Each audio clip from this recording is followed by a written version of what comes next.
gentlemen, welcome to The Vegans, presented by Hellman'S Vegan Dressings. Tonight would not be possible without the help of our amazing production team, my iPhone, and the green screen behind me. All of our nominees did an incredible job. Now let's go see who our winners are. Our first award is for the best leading main dish, and the vegan goes to the Dirty Raven.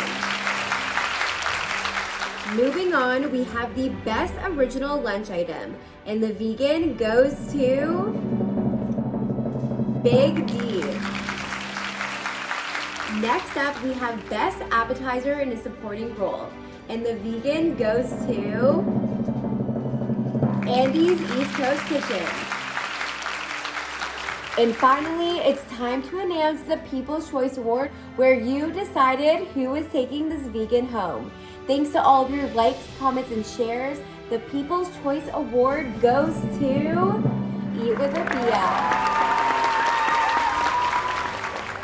Now, I'd like to invite all of the winners to the stage to accept their award.